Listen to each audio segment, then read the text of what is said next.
I don't know if many would consider this glitch art. It's based off of certain principles like information misinterpretation and misreading, but it doesn't break the file like other methods do. It's very non-destructive.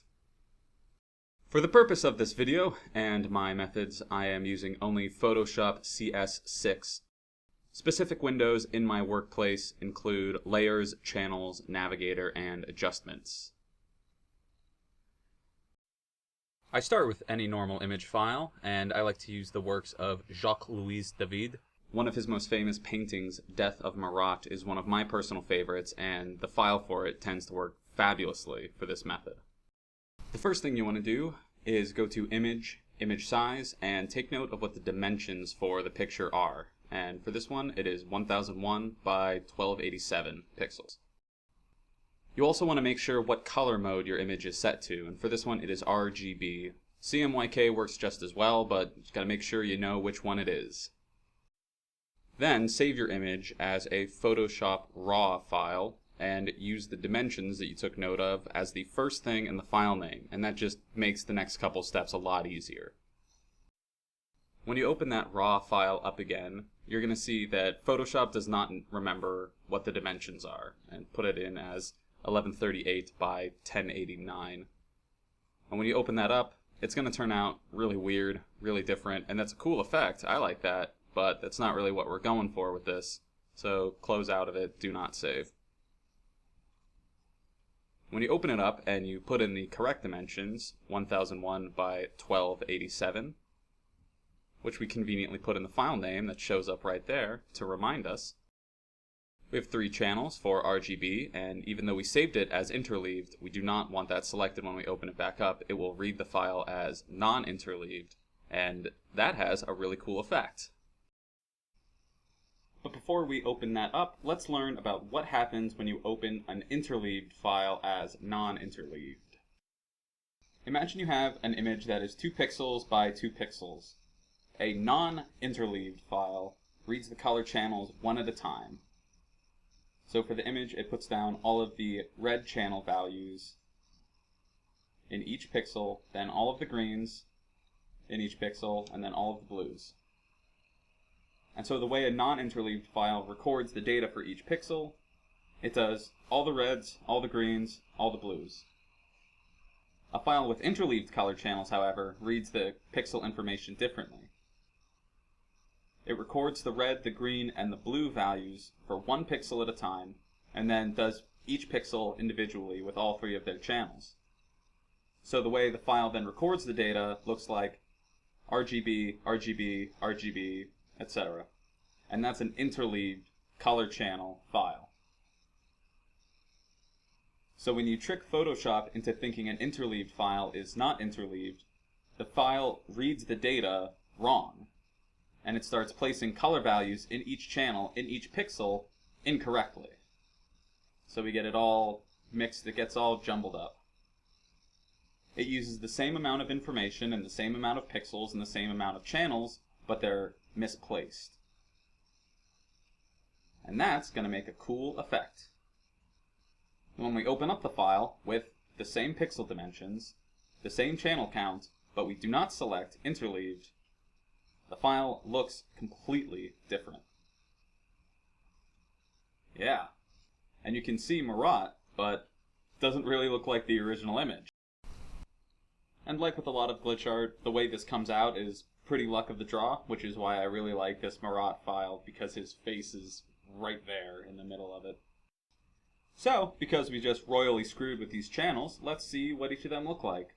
On the red channel, there's a whole lot of nothing. You get some of that big wall above Marat in the original painting.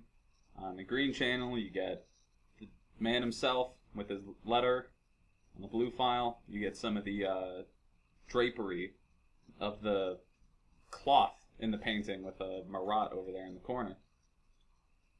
And that's just a cool way to see it. What I do next then is create an adjustments layer for levels. And instead of working on the whole RGB of the whole document, I go into each of them individually. I take the middle slider and I smush it all the way back to the light slider, And you'll know it's as far as it can go when it's at 0.01. And do that for the rest of these. And you'll see behind this panel that as we do this, the image becomes black. And I like using the adjustment layer as opposed to going image adjustments levels because you can control the clipping mask, you can go back and change it, and it's just non-destructive to the image. And then with the middle slider all the way to one side, I take the light slider and slowly move it up the channel level. And you can see on the image, as you bring that level slider up, the green starts encroaching back in. It looks like it's a spreading virus or something. And you can move it all the way and you can get the green to completely consume the image, but we don't need that, so. And we're going to set it somewhere midway. And this part relies on the artist's sense of composition for how much of these colors get expressed and where they are on the image. And the color palette is not necessarily going to stay just red, green, and blue in the final image. And if you zoom in or out on the image, you'll notice this weird shifting, shimmering effect. And that is the next thing we are going to exploit. So now we use the navigator. I'm going to take the panel and stretch it out as far as you can horizontally. You can take it all the way, I guess, but you don't have to do that. And zoom out as much as you can from the image so that this little red box that the navigator indicates what all you're viewing is fully around the image. And what you're going to notice is that the navigator window does not look like the image. So what you're going to do is take the vertical slider and slowly expand it vertically, and you'll see this weird shimmering, shifting effect, like new patterns pop in. Why does this happen? So the reason everything gets just totally janky right here is due to the moire effect. The moire effect is a really cool phenomenon of visual perception, whether that's of the human eye or, in this case, of the computer processing. It occurs when there's an intersection of two very fine patterns, such as these two sets of concentric circles, or parallel lines, or if we bend one set of parallel lines like this way out of shape, then it gets really crazy. See that? Oh my god. Alright. So our image is subject to the moire effect in a big way because it's the intersection of very fine patterns of red, blue, and yellow pixels in each of the channels after, we totally messed the channels up. So when the navigator resamples the image at a smaller size than the really fine pattern of specific pixels, then it has to make certain decisions on like what pixel to show, and as the size of it changes very slightly, it gets really weird grid-like patterns and checkerboards and all that. And real quick, I'm gonna increase the green right there so that we can see more of Marat's face. Now this is another judgment call from the artist on what specific weird resampling interpretation in the nav window you like the best of this image, and I like this one right here. And once I have the look that I want in the nav window, I take a screenshot with the print screen button and create a new document to paste that right in. Then I just crop out everything except the image in the nav window.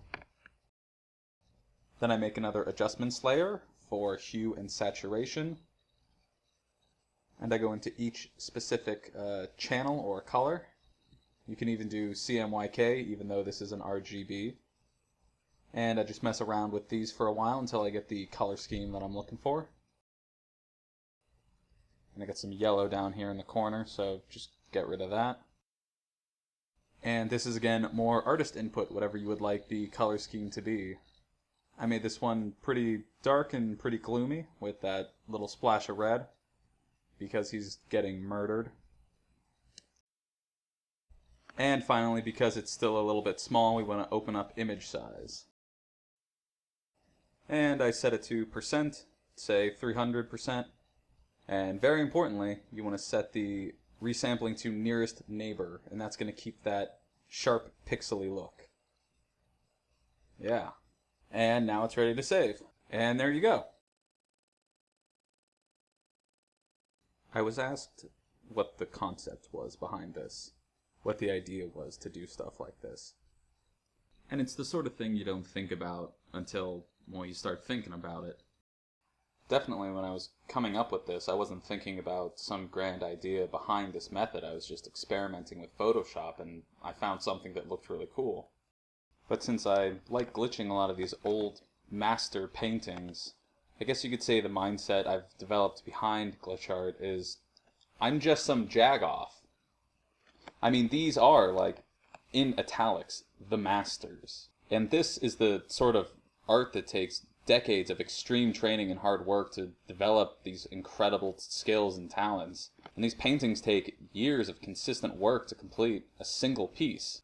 And here I am, just this dude, sitting on his computer, and in 10 minutes I can take something that Jacques-Louis David spent hundreds of hours on, and I can just sort of ruin it. And that's sort of art.